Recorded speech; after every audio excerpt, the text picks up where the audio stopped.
Pemirsa, kasus penganiayaan yang melibatkan anak bos sebuah toko roti di Jakarta Timur memicu kemarahan publik. Selain mengalami kekerasan fisik, korban juga seringkali mendapat kekerasan verbal atau penghinaan. Bagaimana kronologis terjadinya peristiwa ini? Simak selengkapnya dalam Benang Merah episode Dibilang Babu dan Miskin Lalu Dianiaya.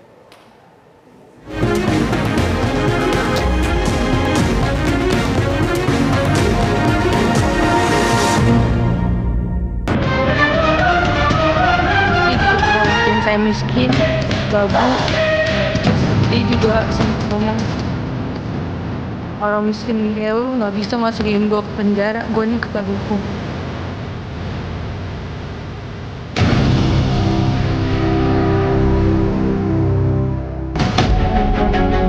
Seorang wanita muda berusia 19 tahun, pegawai sebuah toko roti di daerah Cakung, Jakarta Timur, dianiaya oleh anak bosnya hingga kepalanya berdarah. Penganiayaan yang dialami korban bernama Dwi Ayu Darmawati ini terjadi pada 17 Oktober 2024 silam dan telah dilaporkan oleh korban ke polisi pada keesokan harinya. Kasus ini menjadi sorotan anggota DPR RI. Komisi 3 DPR RI pun kemudian menggelar audiensi dengan korban. Audiensi digelar dalam masa reses DPR RI di Gedung Nusantara II DPR Senayan, Jakarta pada 17 Desember 2024.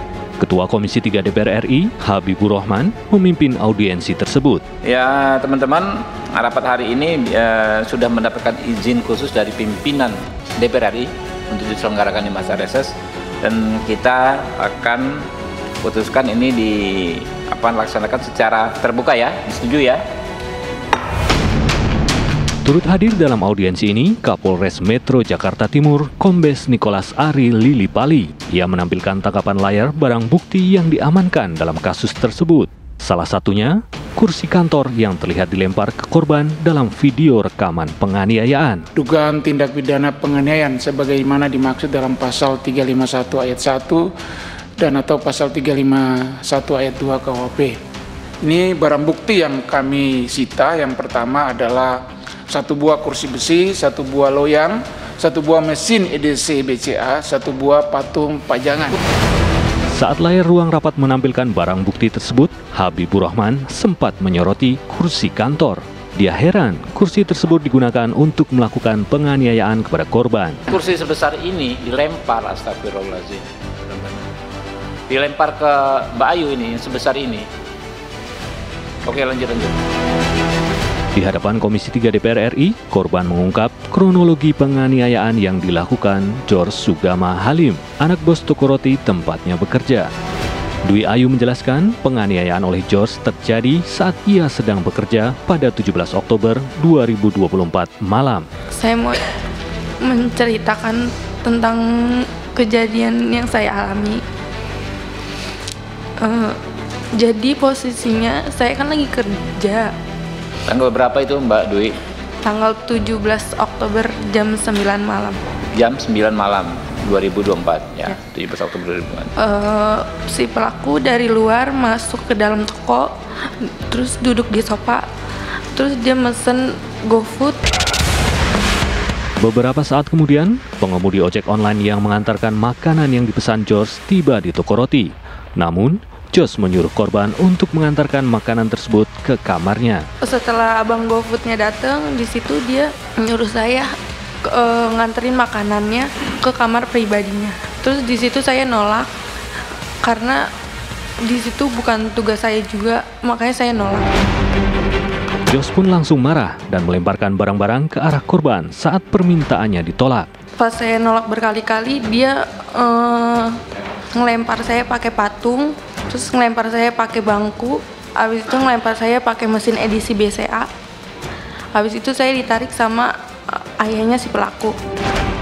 Korban kemudian ditarik keluar toko oleh ayah George. Ia diminta oleh ayah pelaku untuk pulang dan melapor ke polisi. Namun, tas dan dompet miliknya masih tertinggal di dalam toko roti. Ketika korban kembali masuk toko untuk mengambil barangnya, George pun kembali melemparinya dengan barang-barang. Terus karena HP sama tas saya masih di dalam, akhirnya saya balik lagi ke dalam.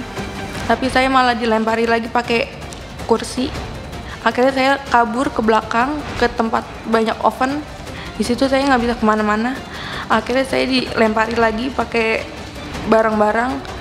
Terus yang endingnya di situ saya dilempar pakai loyang kue sampai kepala saya berdarah. Pelaku baru meninggalkan korban setelah melihat ada darah mengalir akibat tindakan brutalnya. Pas udah berdarah, tapi saya nggak tahu kalau di situ udah berdarah, tapi saya udah megangin kepala saya begini.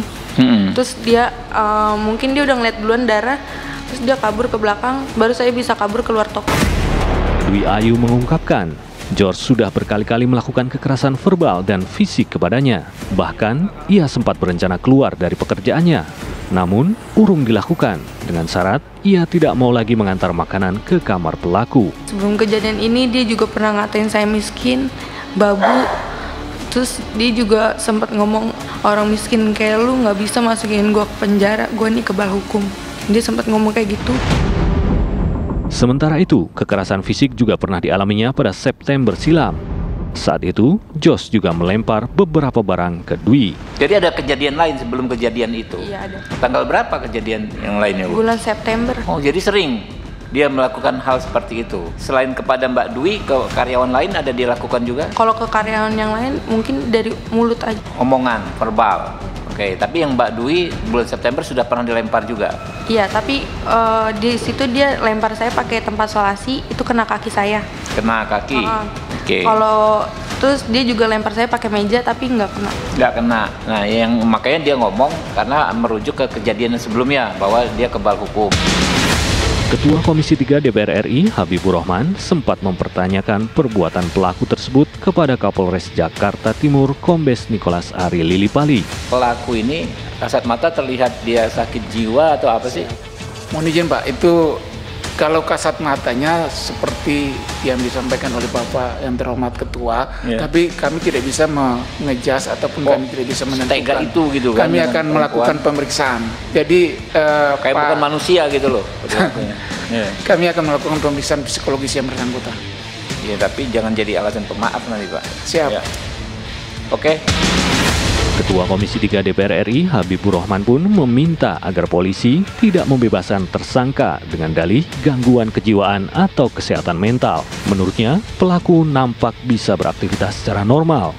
Artinya, tindakan hukum yang dilakukan harus dapat ia pertanggungjawabkan. Pak Kapolres jangan sungkan-sungkan, ya. Itu manusia sadis, ya. Perlakukan jangan sampai ada perlakuan yang istimewa sama sekali, ya. Dan prosesnya kalau bisa dipercepat, Pak Kapolres. Kita juga komitmen mengawal kasus ini sampai ke persidangan dan sampai orang itu mendapat hukuman yang seberat-beratnya. Dari Komisi 3 akan kawal terus dan akan kirim tim untuk mengawal persidangan, ya, sampai vonis. Sebelumnya, pegawai toko roti yang dianiaya oleh anak bosnya di Jakarta Timur ini mengaku sempat ditolak 2 kali saat akan membuat laporan ke polisi. Sementara itu, pelaku justru bebas melenggang dan merasa kebal hukum. Hingga 2 bulan kemudian, video rekaman penganiayaan tersebut menjadi viral. Saksikan dalam Benang Merah episode selanjutnya, ditolak 2 polsek sebelum viral.